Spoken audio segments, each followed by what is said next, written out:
الرجيم بسم الله الرحمن الرحيم إذ تصعدون ولا تلؤون على أحد والرسول يدعوكم في أخراكم فأصابكم غما بغم لكي لا تحزنوا على ما فاتكم ولا ما أصابكم والله خبير بما تعملون۔ یہ سورہ آل عمران کی ایک آیت آپ کے سامنے پڑھی گئی 153۔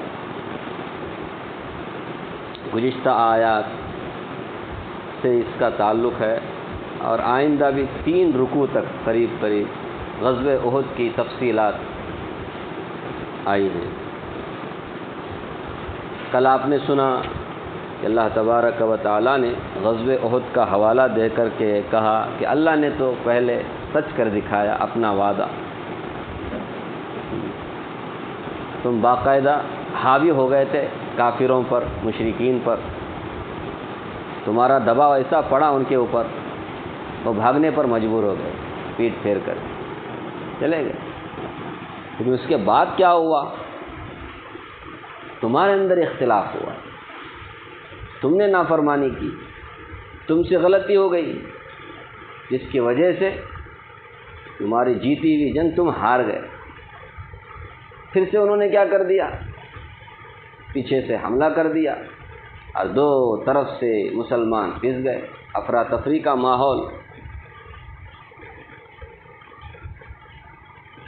تو اب جو اس ٹائم پہ مسلمانوں کو جو پریشانی ہوئی، تکلیف ہوئی، اس کا ذکر اللہ تعالیٰ فرما رہے ہیں۔ فرمایا اذ تصعدون ولا تلؤون علی احد، اس وقت کو یاد کرو، اس زمانے کو یاد کرو جب تم چڑھے جا رہے تھے۔ صعود کے معنی چڑھنا، اوپر۔ یہاں چڑھنے سے مراد دور تک چلے جانا۔ جب اس طرح مسلمان گر گئے احد کے اس میدان میں کہ اس طرف سے بھی کافروں نے حملہ کر دیا، پھر جو بھاگی ہوئی فوج تھی کافروں کی وہ بھی پلٹ کر کے مسلمانوں پر حملہ آور ہوئے، مسلمان پس گئے۔ تو اس ٹائم پہ رسول اللہ صلی اللہ علیہ وسلم کے بارے میں کسی نے یہ خبر اور یہ افواہ اڑائی کہ رسول اللہ صلی اللہ علیہ وسلم شہید ہو گئے، رسول اللہ صلی اللہ علیہ وسلم شہید ہو گئے۔ تو ایسے میں مسلمان سخت بددلی کا شکار ہو گئے۔ یہ ایک تو حملہ ہوا کافروں کا، دوسرا رسول اللہ صلی اللہ علیہ وسلم بھی دنیا سے چلے گئے۔ ایسے بددل ہو گئے کہ ان کے اندر جو جوش، ولولہ، لڑنے کا جو تھا وہ کمزور پڑ گیا۔ ایسے میں کتنے کے مسلمانوں کے ہاتھوں سے کیا ہو گئے؟ افراتفری کے ماحول میں، اور بہت سارے تو مونچھ بھاگے، دور تک چلے گئے۔ فرمایا اذ تصعدون، اس زمانے کو یاد کرو، اس وقت کو یاد کرو جب تم دور چلے جا رہے تھے۔ ولا تلؤون علی احد، کسی بھی آدمی پر تم توجہ نہیں دے رہے تھے۔ ایسے سخت بددلی کا شکار کہ ادھر ادھر دیکھ ہی نہیں رہے تھے، بس چلے جا رہے ہو، یعنی جنگ کا میدان چھوڑ کے جس مقصد کے لیے آئے تھے وہ پورا نہیں ہوا، اور تم کیا ہو رہے ہو؟ اچانک حملہ ہو گیا نا۔ پھر رسول اللہ صلی اللہ علیہ وسلم کے بارے میں یہ خبر سنی، پاؤں میں لغزش آ گئی، ثابت قدمی نہیں رہی، بھاگے جا رہے۔ فرمایا والرسول یدعوکم فی اخراکم، رسول اللہ صلی اللہ علیہ وسلم تمہیں پیچھے سے پکار رہے تھے۔ جب یہ جا رہے تھے صحابہ تو رسول اللہ صلی اللہ علیہ وسلم پکار رہے تھے، آواز دے رہے تھے، الیہ عباد اللہ، اے اللہ کے بندوں میں یہاں ہوں، اس طرف آؤ۔ جب آدمی کسی اور ٹینشن میں ہوتا ہے نا، آزو بازو والوں کی آواز بھی سنائی نہیں دیتی اس کو۔ پہلے خبر پہنچی نا تو حواس کھو بیٹھے صحابہ، چلے جا رہے تھے۔ رسول اللہ صلی اللہ علیہ وسلم پکار رہے ہیں، والرسول یدعوکم فی اخراکم، رسول اللہ صلی اللہ علیہ وسلم تمہیں پیچھے سے پکار رہے تھے۔ لیکن تم کسی بھی طرح توجہ ہی نہیں دے رہے تھے، بس چلے جا رہے تھے۔ سوچو نا کیسی ضب و حالی، کیسی تکلیف، کیسی پریشانی مسلمانوں کو ہوئی تھی جنگ احد میں صرف ایک کوتاہی کی وجہ سے۔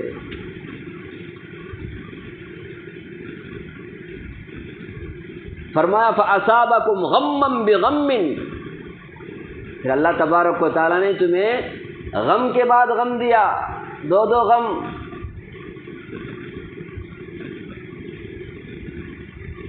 ایک تو جیتی ہوئی جنگ ہار گئے، یہ غم جیتی ہوئی، کل بھی آپ نے سنا نا، بار بار کیا بتانا آپ کو، چلے گئے تھے وہ لوگ، ادھر غنیمت کا مال مسلمان جمع کر رہے تھے، وہ دستے جس پر کھڑا کیا تھا ایک دستے کو، وہ لوگ کیا ہو گئے، وہاں سے اتر کر کے آ گئے۔ تب پھر خالد بن ولید نے پیچھے سے ایسا حملہ کر دیا، پھر وہ بھاگی ہوئی لشکر بھی کافروں کی، وہ بھی آ کر کے حملہ کر دیا۔ جیتی ہوئی جنگ کیا ہو گیا، یہ غم۔ پھر اس کے بعد رسول اللہ صلی اللہ علیہ وسلم کے شہادت کی خبر ملی، وہ ایک غم، ڈبل غم۔ فَأَصَابَكُمْ غَمًّا بِغَمٍّ، یا اللہ تبارک و تعالیٰ نے تمہیں غم میں مبتلا کیا، ایک کے بعد ایک۔ کیوں؟ فرمایا لِكَيْ لَا تَحْزَنُوا عَلَى مَا فَاتَكُمْ وَلَا مَا أَصَابَكُمْ، اصل میں اصلاح مقصود، مسلمانوں کی اصلاح کرنا مقصود ہے۔ جیسے استاد شاگرد کو کبھی کیا کرتا ہے، سزا دیتا ہے تاکہ اس کی اصلاح، اس کو کوئی تکلیف دینا مقصد نہیں ہوتا۔ کیا خیال آپ کا؟ ٹیچر جو اسٹوڈنٹ کو سزا دیتے ہیں اس میں اس کا کیا مقصد ہوتا ہے؟ اس کو کوئی دشمنی ہے، کوئی دشمن، باپ کبھی بیٹے کو سزا دیتا ہے، دشمنی ہے باپ کو بیٹے سے، نہیں سمجھے؟ اصلاح کرنا، یہ جو تم سے غلطی ہوئی نا، آئندہ اس طرح کی غلطی نہیں ہونا بول کر کیا کرتا ہے؟ بالکل اسی طرح اللہ اپنے پیارے بندوں کو، اپنے مسلمانوں کو کیا کرتے ہیں؟ غلطیوں پر پکڑ ہوتی ہے تاکہ آئندہ اس طرح کی غلطی نہ کرے، تربیت مقصود ہوتی ہے۔ اسی طرح یہاں پر بھی صحابہ اکرام کے اللہ تعالیٰ نے ایسی تربیت کی، فرمایا لِكَيْ لَا تَحْزَنُوا عَلَى مَا فَاتَكُمْ، تاکہ تم غمزدہ مت ہو جو کچھ تم سے فوت ہو گئی، جو چیزیں تم سے فوت ہو گئی۔ جیتی ہوئی جنگ تم کیا ہو گئے؟ ہار گئے، ہاتھ میں آیا سو چیز کیا ہو گیا؟ چھین لیا گیا، اس پر تم زیادہ غمزدہ مت ہو۔ وَلَا مَا أَصَابَكُمْ، اور جو تمہیں پریشانیاں لاحق ہوئی، جو تمہیں یہ کیا کم پریشانی، 70 صحابہ شہید ہو گئے، رسول اللہ صلی اللہ علیہ وسلم خود زخمی ہو گئے، لہو لہان ہو گئے، یہ کوئی کم پریشانی ہے؟ تو جو چیزیں تمہیں پہنچی، پریشانیاں پہنچی، تمہارے لوگ مارے گئے، کتنے کے لوگ زخمی ہو گئے، سمجھ رہے؟ اور جو چیزیں تم سے فوت ہو گئی، یعنی جیتی ہوئی جنگ تم ہار گئے، اس پر زیادہ غمزدہ مت ہو، اس سے سبق لو، عبرت لو، یہ کیوں ہوا؟ جیتی ہوئی جنگ کیسے ہم ہار گئے؟ آئندہ اس طرح کہ ہم سے کیا نہیں ہونی چاہیے، غلطی نہیں ہونی چاہیے، یہ تربیت اللہ تبارک و تعالیٰ تم کو دینا چاہ رہے ہیں، اس لیے اللہ غم پر غم تمہارے کو دیا۔ فرمایا واللہ خبیر بما تعملون، اللہ تعالیٰ تمہارے اعمال سے باخبر ہے، جو کچھ بھی تم کرتے ہو اللہ باخبر ہے، اس لیے تمہیں اب باخبر کر رہے ہیں، آئندہ اس طرح کی غلطی مت کرو، یہ تمہاری کوتاہی ہے، ورنہ اللہ نے تو پچھلی آیت اس کو جوڑ دو، اللہ نے تو اپنا وعدہ سچا کر دکھایا، تم خود شروع میں کیا ہو گئے؟ تم جیت گئے، لیکن تمہاری غلطی کی وجہ سے جیتی بھی جنگ تم کیا ہو گئے تھے؟ ہار گئے۔ رسول اللہ صلی اللہ علیہ وسلم پکار رہے تھے، تم نہیں دیکھ رہے تھے۔ اس کے بعد حضرت کعب رضی اللہ عنہ کی نگاہ رسول اللہ صلی اللہ علیہ وسلم پر پڑی۔ کل بھی آپ نے سنا، آپ کے اطراف اکناف بس تھوڑے لوگ رہ گئے تھے، وہ 10 صحابہ جنہوں نے نبی صلی اللہ علیہ وسلم کو راؤنڈ اپ کیا ہوا تھا، آپ کا دفاع کر رہے تھے کہ آپ پر کوئی وار نہ ہو، کوئی حملہ نہ ہو، وہ 10 میں 9 شہید ہو گئے، اور ایک صحابی ان کا پورا ہاتھ جس میں تیر تلوار سب چل رہی، کر کے انہوں نے اس حملے کو روکا تو ان کے دونوں ہاتھ کیا ہو گئے؟ شل ہو گئے. حضرت طلحہ رضی اللہ رسول اللہ صلی اللہ علیہ وسلم کی حفاظت کی. بہرحال اس کے بعد حضرت کعب رضی اللہ عنہ کی نگاہ پڑ گئی رسول اللہ صلی اللہ علیہ وسلم پر. انہوں نے آواز لگائی صحابہ کو, بھائی رسول اللہ صلی اللہ علیہ وسلم باحیات ہیں, زندہ ہیں. آواز انہوں نے لگائی. تو پھر اس کے بعد صحابہ پلٹے, جو جا رہے تھے نا دور دور, پلٹے. رسول اللہ صلی اللہ علیہ وسلم کے ارد گرد جمع ہو گئے, جیسے شمع کے ارد گرد پروانے جمع ہوتے ہیں نا, اس طرح رسول اللہ صلی اللہ علیہ وسلم کے اطراف اپنا صحابہ جمع ہو گئے. اس ٹائم پہ ابو سفیان نے, جب یہ خبر مشہور ہو گئی نا, ابو سفیان اتنے اس وقت تک مسلمان نہیں ہوئے تھے. ابو سفیان, خالد بن ولید, یہ سب بعد میں مسلمان ہیں فتح مکہ کے قریب. وہ ابو سفیان کہہ رہا تھا, اس نے کیا سوچا, رسول اللہ صلی اللہ علیہ وسلم واقعتاً شہید ہو گئے. ابو بکر آواز لگائے, اے ابن ابی کبشہ کہاں ہو.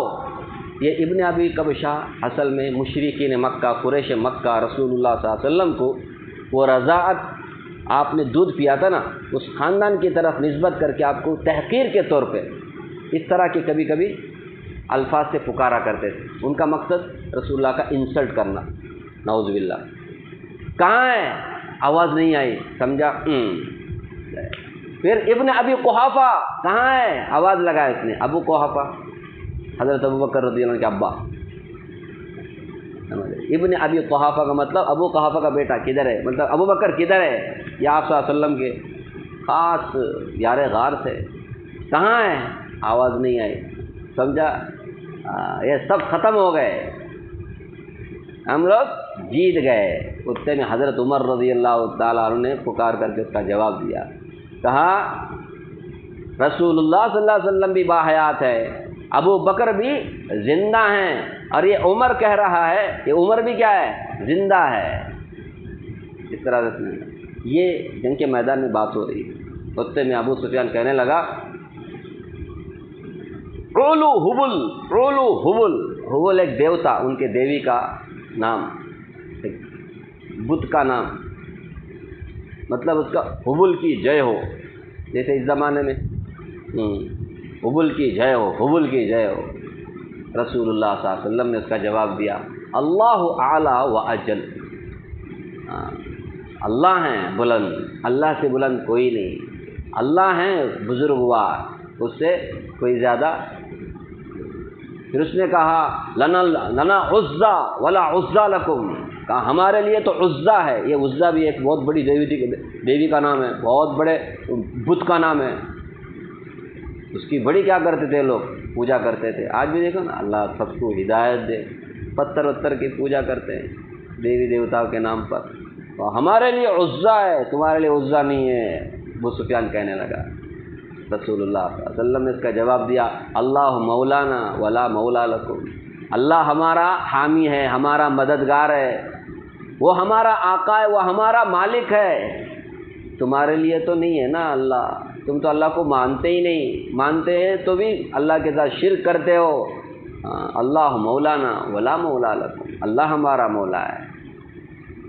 پھر اس نے کہا, یہ مکالمہ ہوا, اس نے کہا ہم نے تمہارے آدمیوں کو شہید کیا, کان ناک ہاتھ سب کاٹ کاٹ کر رکھ دیا. حضرت حمزہ رضی اللہ تعالیٰ عنہ کے ساتھ بڑی بے دردی سے ان کو شہید کیا گیا تھا. سب جانتے یہ جنگ احد میں حضرت حمزہ رضی اللہ عنہ شہید ہوئے.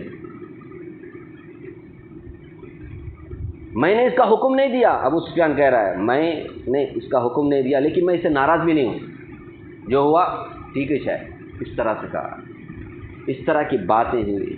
پھر اس کے بعد اللہ تعالیٰ کی مدد پھر سے آئی مسلمانوں, اس کا ذکر آگے آ رہا ہے. عین اس ٹائم پہ جب مسلمان پریشان تھے, اللہ تعالیٰ نے انہیں اونگ طاری کر دی. آدمی جب ٹینشن میں ہوتا ہے, اس کو اگر اونگ مل جائے, نیند مل جائے, اس کے بعد جو ٹینشن فری ہوتا ہے, وہ جس کو اس طرح نیند آ کر رہیں گے نا, اس کو پتہ ہے. کیا خان صاحب, کبھی زندگی کا تجربہ 60 سال ہو گئے, 75 سال ہو گئے, 30 سال ہو گئے, 40 سال ہو گئے, تبھی تجربہ کر کے دے, ایک دم ٹینشن میں ہوتا. اس ٹائم پہ جو نیند ملتی ہے نا, وہ ایک بہت بڑی نعمت، آدمی اس پہ کیا ہوتا ہے، ریلیکس ہوتا ہے۔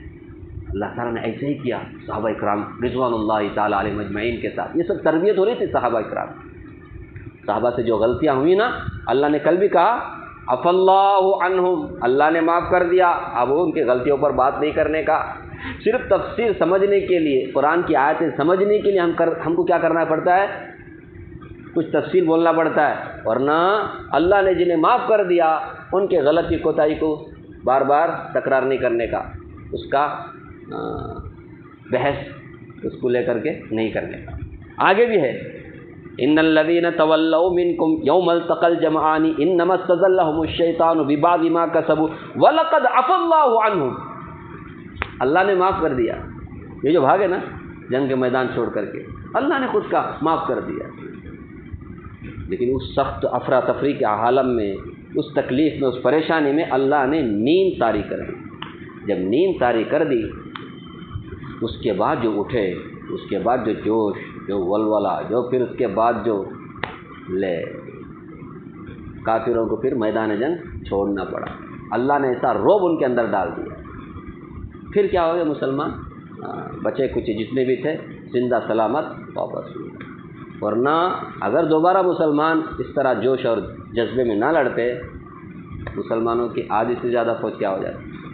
اللہ تعالیٰ نے کافروں کے دل میں اس ٹائم پہ روب ڈال دیا، روب ڈالنے کی وجہ سے وہ کیا ہو گئے، میدان چھوڑ کر کے بھاگ گئے۔ بھاگنے کے بعد ان کو خیال آیا ارے ہم تو جیت گئے تھے نا، سب کو ختم کر کے ہی آ سکتے تھے، سیدھا وہیں سے مدینے پر بھی حملہ کر سکتے تھے، کچھ بھی کر سکتے تھے نا، مدینہ قریب تھا، لیکن یہ روب کس نے ڈالا دل میں، یہ اللہ نے ڈالا۔ تو یہ درمیان میں جو تھوڑی سی حالات آئے مسلمانوں کے، یہ صرف تربیت کے لیے، بات سمجھ تربیت۔ ابھی آگے 3 رکوع تک بھی اس کی تفصیلات ہیں۔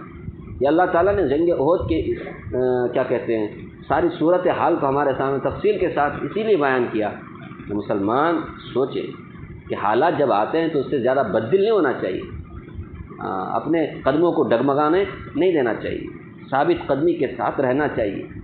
اصل جو اسلام ہے، دین اسلام ہے، وہی سچا مذہب ہے، جو ہم مان رہے ہیں اللہ کو، اللہ کے رسول کو، یہی سچ ہے۔ حالات آتے ہیں تو کشمکش میں مبتلا ہو کے لوگ اسلام کو چھوڑ بیٹھتے، ایمان کو چھوڑ بیٹھتے، یہ صحیح نہیں، غلط ہے، یہ منافقوں کا طریقہ ہے مرتد ہونا۔ حالات سے کبھی کیا نہیں ہونا چاہیے، پریشان نہیں ہونا چاہیے۔ حالات تو آتے ہیں، دنیا ہے، اللہ تبارک و تعالیٰ فرماتے ہیں کہ جنت ایسے مل جائے گی بغیر آزمائش کی، آزمائش آئے گی پرکھنے کے لیے کون تمہارے میں پیور ہے، کون ڈپلیکیٹ ہے، کون مخلص ہے، مومن ہے، کون منافق ہے۔ اسی لیے تو یہ سب حالات آتے ہیں، اور حالات تو آتے رہیں گے، قیامت تک آئیں گے۔ اب نہیں آئے مسلمانوں کے اوپر حالات، کتنے مسلمان ہیں دیکھ رہے ہیں کیا مددش نہیں آ رہی، مددش نہیں آ رہی، مارے جا رہے ہیں ہمارے لوگ۔ اس کا مطلب ہم سچ پر نہیں، صحیح پر نہیں، ہم جس مذہب میں پیدا ہوئے نا، یہی کیا ہے ہماری غلطی، چھوڑ جاتے ہیں، مرتد ہو جاتے ہیں، اللہ حفاظت پر۔ اور کتنے کی لوگوں کو اللہ ہدایت دیتے ہیں کیونکہ اسی واقعے کو رکھ کر کے، کیا بھائی کتنا سب ہوا پھر بھی الحمدللہ ہی بولتے نا، بول کر کے وہ واقعے دیکھ کر کے مسلمان ہو رہے ہیں، کیا لیا کر کے۔ یہ اللہ تعالیٰ کی کیا زبردست قدرت ہے۔ وہ اللہ فرمان کہ تم لوگ اگر پیٹھ پھیر کر چلے جاؤ گے نا، ہم ایسی قوم کو پیدا کریں گے جو تم جیسی نہیں ہوگی، یہ اللہ تعالیٰ دکھا رہے ہیں۔ خیر اللہ تعالیٰ مجھے بھی، کیونکہ لمبی آیت ہے، آگے کی جو ہے لمبی آیت ہے، تفصیل ہے، انشاءاللہ کل سنیں گے۔ اللہ تعالیٰ مجھے بھی آپ کو بھی اللہ کی کتاب پڑھنے، سمجھنے اور اس کے تقاضے پہ عمل کرنے کی توفیق عطا فرمائے۔